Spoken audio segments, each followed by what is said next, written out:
500 000 milliards de dollars. C'est le montant que la Banque des Nations Unies estime nécessaire pour reconstruire l'Ukraine. Un défi qui ne sera pas seulement économique, mais aussi politique, mettant à l'épreuve l'unité des nations européennes. C'est pourquoi, dans la vidéo d'aujourd'hui, nous allons analyser l'état des discussions sur l'Ukraine.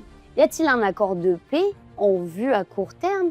Et si c'est le cas, quels secteurs et entreprises pourraient en bénéficier une fois le processus de reconstruction lancé, dans un pays qui malheureusement est en guerre depuis plus de 3 ans. Comme toujours, si tu apprécies ce type de contenu, pense à t'abonner à la chaîne et à partager avec quelqu'un qui pourrait être intéressé. Et bien sûr, tu trouveras dans la description un lien vers ma newsletter où je partage du contenu qui pourrait également t'intéresser. Sans plus attendre, c'est parti. Le conflit en Ukraine peut-il être résolu à court terme? La question n'est pas de savoir si la guerre prendra fin, mais quand et dans quelles conditions. Récemment, la rencontre à la Maison-Blanche entre Trump et Zelensky a été très tendue. Trump a accusé Zelensky de jouer avec la Troisième Guerre mondiale et après avoir suspendu l'aide militaire, la réunion s'est terminée brusquement. Zelensky, malgré tout, a proposé une trêve incluant la libération des prisonniers et l'arrêt des attaques à condition que la Russie fasse de même. Cependant, certaines prédictions, comme celle de Polymarket, estiment à seulement 25% les chances qu'un accord soit conclu avant le 21 avril. Que se passera-t-il après la paix? Après 3 ans de conflit, en particulier à l'Est, l'Ukraine a besoin d'une reconstruction massive. Tant les Ukrainiens, avec le retour des exilés, que les dirigeants occidentaux désirent de montrer une Europe unie et solidaire, pousseront à une reprise. L'investissement nécessaire devrait dépasser les 500 milliards de dollars, selon les estimations de la Banque mondiale,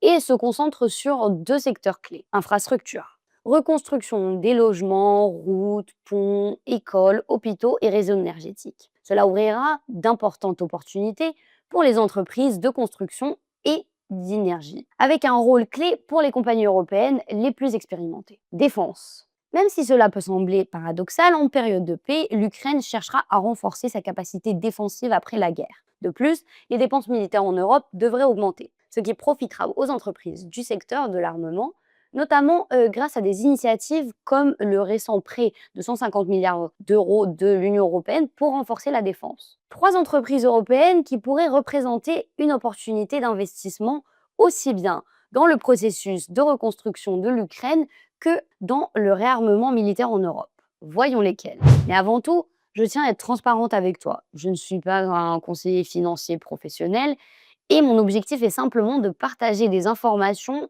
et des analyses basées sur des sources fiables pour t'aider à prendre des décisions plus éclairées. Cela reste toutefois une simple opinion et je t'encourage vivement à faire tes propres recherches avant d'investir.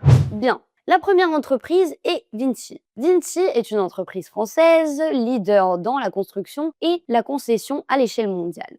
Au fil des ans, il est devenu un acteur global, conservant et réalisant d'immenses projets d'infrastructure aussi bien en Europe que sur d'autres continents. Aujourd'hui, Vinci est particulièrement bien préparé, tant en ressources qu'en expérience, pour mener à bien des projets de réhabilitation des réseaux de transport, d'énergie et des services essentiels à travers tous les pays. En termes financiers, ses bénéfices ont connu une croissance constante, tout comme son flux trésorerie libre. D'ailleurs, son bénéfice opérationnel, aussi appelé EBIT, a atteint un nouveau record l'an dernier, s'élever à 9 milliards de dollars avec des marges stables et élevées. Côté dividendes, comme beaucoup d'autres entreprises européennes, Vinci adopte une politique de rémunération attrayante pour les actionnaires, avec un payout supérieur à 50% et un rendement de dividendes avoisinant les 4%.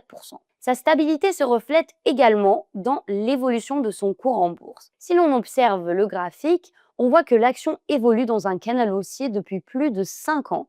De plus, avec un PER de 14 fois, on peut considérer qu'elle est à un prix raisonnable, ce qui pourrait offrir une opportunité d'achat si le cours revient vers la partie basse de ce canal.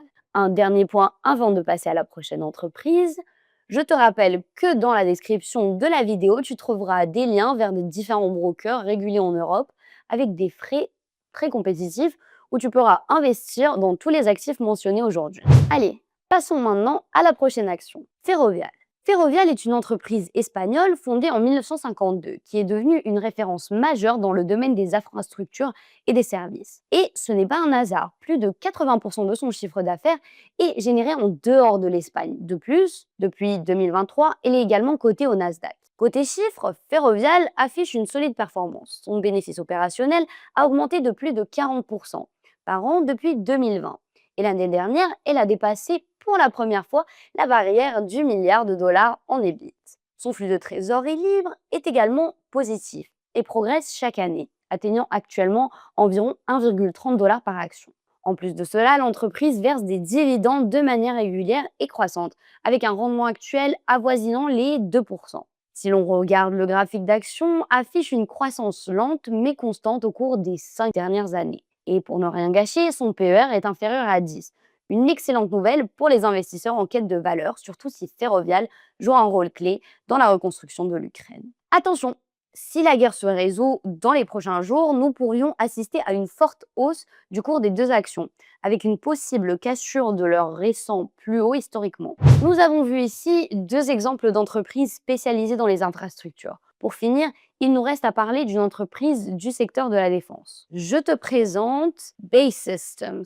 BAE Systems est l'un des géants de la défense, de la sécurité et de l'industrie aérospatiale. Ce conglomérat est né de la fusion de plusieurs entreprises britanniques et aujourd'hui, il exporte ses innovations dans plus de 100 pays en signant des contrats aussi bien avec des gouvernements qu'avec des clients civils. Parmi ses produits les plus avancés, on trouve des drones et des chasseurs de dernière génération, ce qui en fait une entreprise idéale pour décrocher une part importante des futurs contrats de défense en zone euro, surtout si les pays de l'OTAN décident d'augmenter leurs dépenses militaires. Sur le plan financier, BAE Systems est en pleine croissance. Depuis 2020, son bénéfice opérationnel a augmenté de 80%. Et si les contrats de défense continuent à affluer, cette tendance devrait se poursuivre. D'un autre côté, son flux de trésorerie libre a progressé de plus de 25% l'an dernier et de 70% en 2 ans, dépensant les 2,5 milliards de dollars en 2024. Un record qui lui permet d'investir dans de nouveaux systèmes de défense sans s'endetter de manière excessive. Côté dividendes, sa politique varie d'une année à l'autre, alternant hausse et baisse. Malgré cela, le rendement tourne autour de 2%. Et l'entreprise a toujours maintenu un payout supérieur à 40% sur la dernière décennie. Si l'on regarde le graphique, BAE Systems a connu une énorme envolée ces derniers mois, comme beaucoup d'autres entreprises de défense européennes. Le marché anticipe déjà un réarmement en Europe. Cela dit, il pourrait être intéressant d'atteindre un repli autour de 70-75 $ lorsque l'action effectuera les corrections habituelles après cette forte hausse. Mon avis personnel, en termes de valorisation, la plupart des entreprises de défense ont explosé, atteignant des PER de 60 à 70 fois, notamment chez les groupes français. BAE Systems, en revanche, tourne autour de 32 fois, ce qui reste élevé, mais moins exécutif. Donc, si le cours redescend vers 70 à 75 €, cela pourrait représenter une opportunité d'achat, sans trop de pression sur les multiples. Et toi, qu'en penses-tu? Quelle autre entreprise pourrait jouer un rôle clé dans la reconstruction de l'Ukraine? Laisse ton avis en commentaire. À très bientôt!